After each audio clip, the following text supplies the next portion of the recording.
This is something that I think generally people don't think about, stuff like this.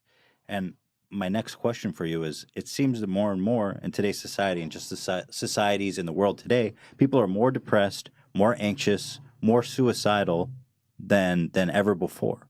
Is that a symptom of something unusual going on in our society? Is it just people that are more comfortable talking about it now?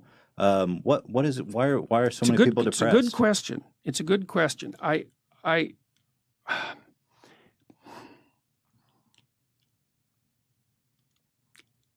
I think at least part of it is the complexity of our society. It isn't certain how the future is going to lay itself out, and it isn't certain that what you knew in the past is going to be sufficient for you to move forward into the future. So there's lots of opportunity, but it's very complex. And it's not easy to keep up in our world. You know, like if you look around the world, you might think, well, the happiest people are those where the standard of living is the highest. That's actually not the case. Right. And you think, okay, but why wouldn't that be the case? It's like, what do you want? Malaria and death at 40? Obviously not. But then you think, okay, what's the price you pay for a high standard of living? Well, that's easy.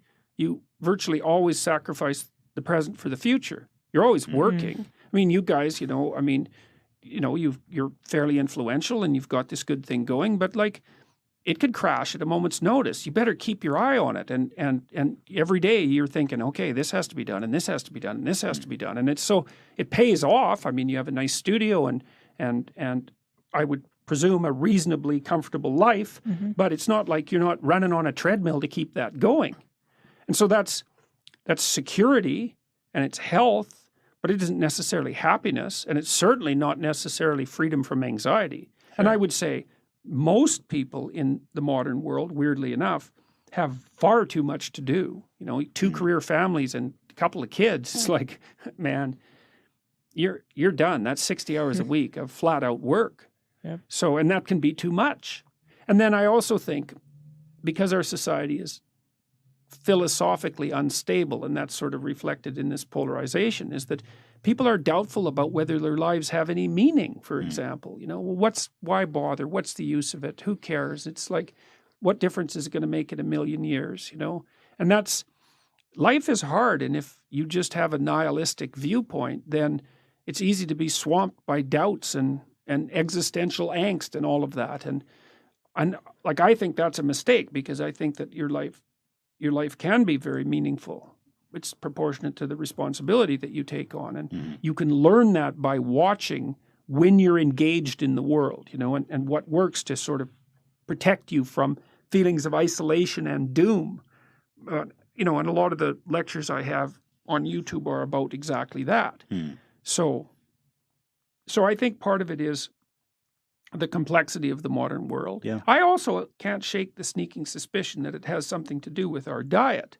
Really? Well, you know, I saw this. We know that obesity is like skyrocketed. Yeah. Okay. So, and probably the reason for that, it's not exactly certain.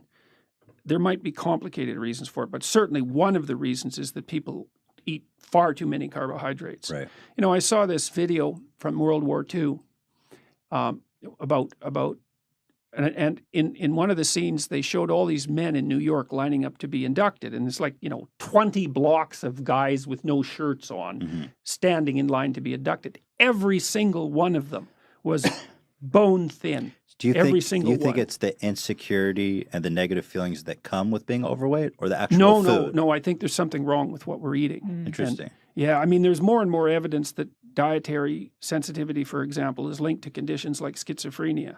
Really? And so, yes. Watch out for that bread, y'all. Well, and also your gut bacteria, turns out, which you have a lot of, you have about 100 times more bacterial cells in your body than human cells, which is really quite a freaky thing to think about. Luckily, they're quite tiny, because otherwise you'd be like a giant amoeba, you know.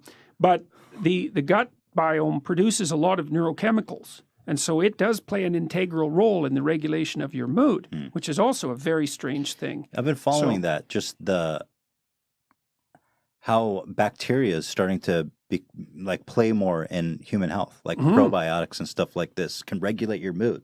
That's so freaky. Yeah, it is. That's for sure. Yeah. Well, and you know, one possibility is that Well, let's say you eat a lot of carbohydrates and sugar. Okay, so what happens is that you grow bacteria in your gut that Right. really like carbohydrates and sugar. Right. Well, so then you think, well, I'm always having cravings for carbohydrates and sugar. It's like you're having the cravings, you think.